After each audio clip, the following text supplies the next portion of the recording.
Hello friends, welcome to exam base Sachin. मैं सचिन प्रताप सिंह फिर से आपके पसंदीदा YouTube channel exam base Sachin में आपका हार्दिक स्वागत करता हूं। जैसा कि आप सभी स्क्रीन पर आज देख ही रहे होंगे, देखिए आज हम जो पढ़ने वाले हैं, पिछली पिछली जितनी भी प्रतियोगी परीक्षाएं हैं उसमें जो हिंदी के अति महत्वपूर्ण प्रश्न पूछे गए हैं उनको लेकर हम आपके सामने आए हैं। तो आज हमने 20 प्रश्नों को लिया है।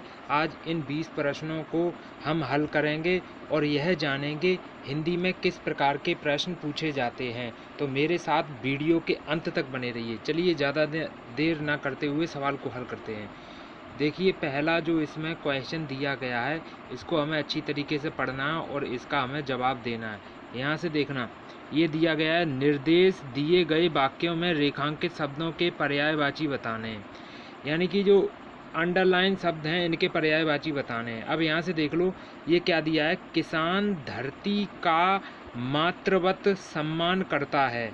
किसान धरती का मातृवत सम्मान करता है, तो हमें धरती का यहाँ पे सिनोनियम बताना है, धरती का यहाँ पे पर्यायवाची बताना है। क्या धरती जो होती है धरती का भार्या होता है? नहीं होता, भार्या नहीं होता है। क्या तरिणी होता है? नहीं होता है। रजनी होता है? नहीं होता है। भार्या जो होता है वो पत्नी का होता है, रजनी जो होता है वो रात का होता है, तरणी हमारी जो नदी होती है उसका होता है। तो यहाँ पे फिर सही आंसर क्या हुआ? धरती का जो सही ऑप्शन होगा वो वसुधा होगा, वसुधा, यानी कि धरती का जो समानार्थी शब्द है वो वसुधा है। चलिए आगे देखते हैं, ये समझ में आया होगा आपको।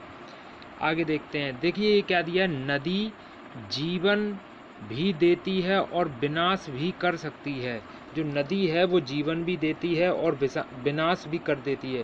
देखिए जो नदी है, इस नदी का हमें पर्यायवाची बताना है। देखिए नदी को क्या कहते हैं? सुरभि कहते हैं? नहीं। देव नदी कहते हैं? नहीं। सुरसरी कहते हैं? नहीं। नदी को कहते हैं सरिता, यानी कि नदी का जो पर्यायवाची है वो सरिता होता है। नदी को सरिता नाम से भी पुकारते हैं। तो ये आपको समझ में आया होगा। नेक्स्ट करते हैं, अब मेरे साथ अंत तक बने रहिए। देखिए अगला क्या है, गर्मी में वायु तेज गति से चलती है। गर्मी में वायु तेज गति से चलती है, तो वायु जो है, वायु का पर्यायवाची बताना है।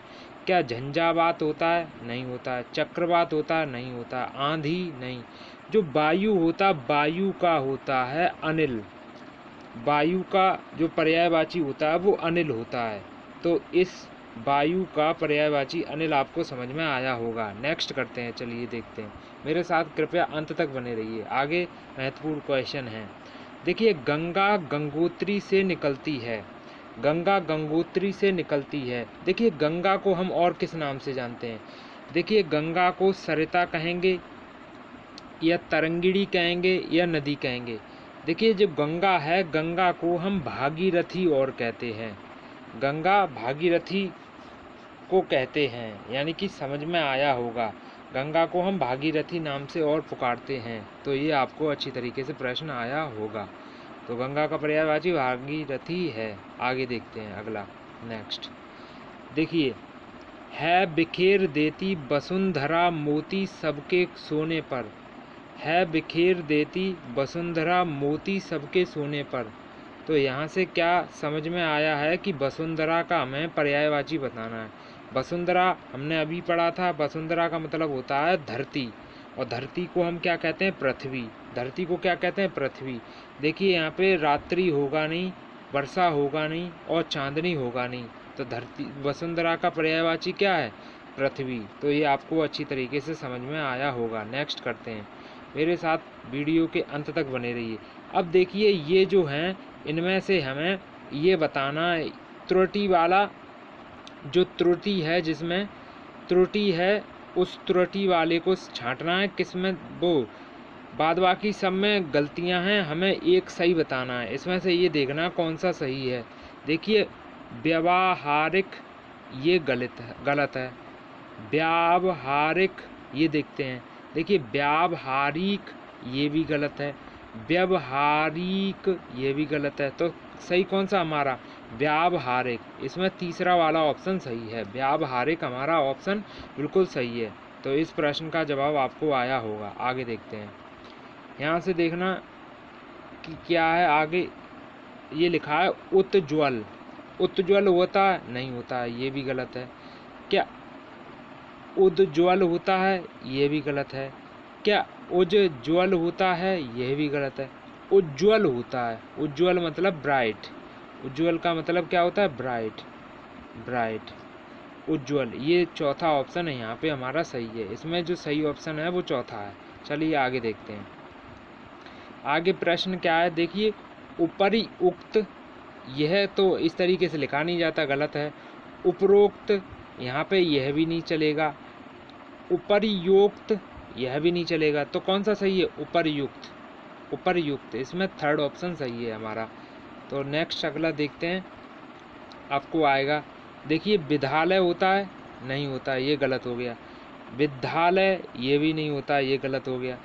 विद्यालय, ये भी नहीं होता।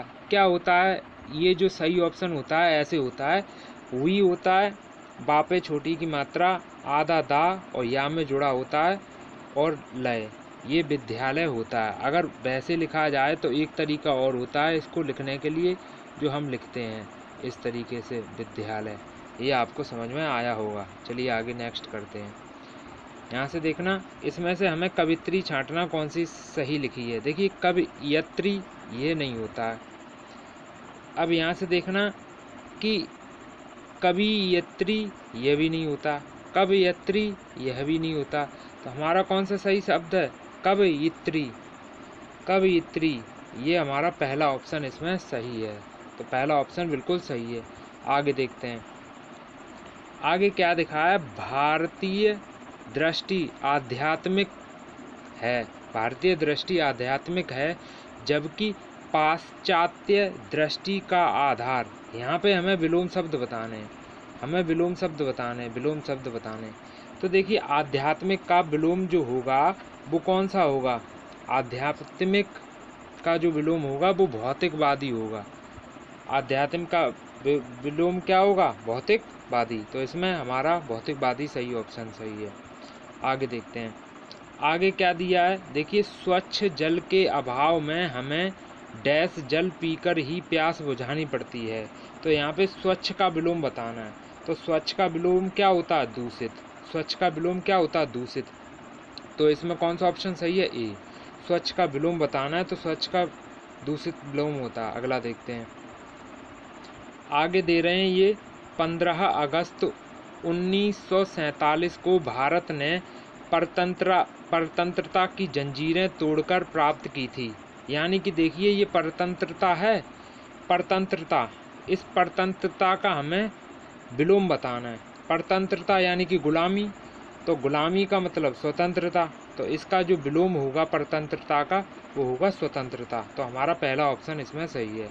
आगे देखते हैं। अगला क्या है, देखिए, उसका हृदय इतना कोमल है कि मित्र तो क्या, वह अपने को भी चोट नहीं पहुंचा सकता। तो यहाँ पे मित्र का विलोम बताना है। मित्र का विलोम जो होगा, मित्र का विलोम होगा शत्रु, मित्र का विलोम यहाँ क्या होगा, शत्रु। तो इस प्रश्न का जवाब जो आया हमारा वो सेकंड आया, मित्र का जवाब शत्रु होगा। आगे देखते हैं अगला। देखिए, ये क्या कह रहे हैं, सामिस भोजन की तुलना में डैश भोजन स्वास्थ्य के लिए लाभप्रद माना जाता है। तो यहाँ पे सामिस जो है, सामिस का यहाँ पे हमें क्या बताना, विलोम शब्द बताना है। तो सामिस का विलोम शब्द होगा निरामिस, सामिस का विलोम शब्द होगा निरामिस। तो हमारा इसमें पहला ऑप्शन सही है।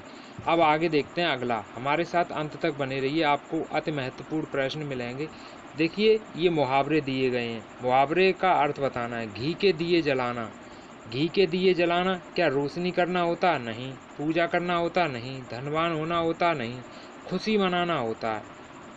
घी के दिए जलाने का मतलब होता है खुशी मनाना। तो इसमें थर्ड ऑप्शन सही है। आगे देखते हैं अगला।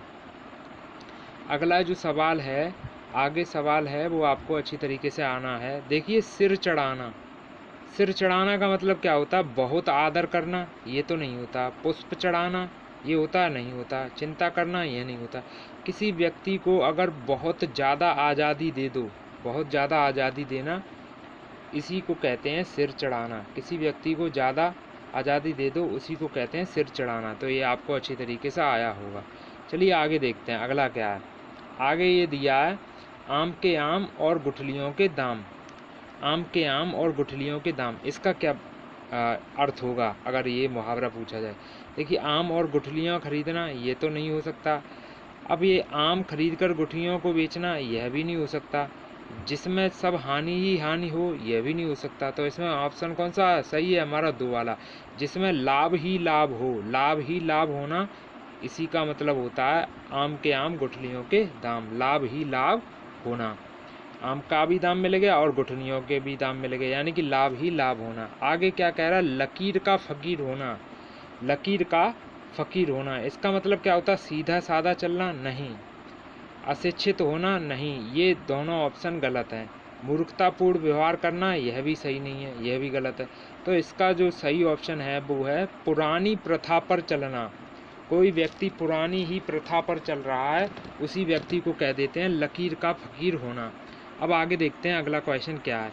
अब ये आज का अंतिम क्वेश्चन है, इसको अच्छी तरीके से आपको ध्यान से देखना है, ध्यानपूर्वक। देखिए, आटे दाल का भाव मालूम होना। क्या किसी व्यक्ति को आटे दाल का भाव मालूम होना, इसका मतलब क्या होता है? खाना बनाना आना, ये भी नहीं पता, ये भी नहीं हो सकता। पिता की आय पर गुलछर्रे उड़ाना, यह भी नहीं हो सकता। खाने की वस्तुओं का मूल्य ज्ञात होना, यह भी नहीं हो सकता। तो कौन सा सही है? इसमें दूसरा सही है, यानी कि हर तरीके का आपका व्यावहारिक ज्ञान होता है, तो उसी को कह देते हैं कि आपको आटे दाल का भाव पता है। यानी कि संसार का व्यावहारिक ज्ञान होना ही आटे दाल का भाव मालूम होना होता है। तो आई थिंक आज हमने 20 अति महत्वपूर्ण प्रश्न किए हिंदी के, जो उत्तर प्रदेश पुलिस, यूपी लेखपाल और जितनी भी हिंदी से संबंधित प्रतियोगी परीक्षाएं हैं उनमें यह प्रश्न पूछे जाते हैं। और यह प्रश्न पूछे गए थे, इसी प्रकार के मुहावरे और विलोम शब्द और पर्यायवाची शब्द पूछे जाएंगे। तो अभी तक मेरे चैनल को आपने सब्सक्राइब नहीं किया है, कृपया आप मेरे चैनल को सब्सक्राइब कर लें और बेल आइकॉन पर प्रेस कर दें और ऑल पर बटन दबा दें, ताकि आपको मेरी पिछली सभी वीडियो की नोटिफिकेशन आप तक पहुंच सके। तो मैं आशा करता हूं आपको यह वीडियो अच्छी लगी होगी। तो यह वीडियो अपने मित्रों के साथ शेयर कीजिए और उनका भी भला होने दीजिए। तो thank you, thanks a lot. आज के लिए बस इतना ही, धन्यवाद।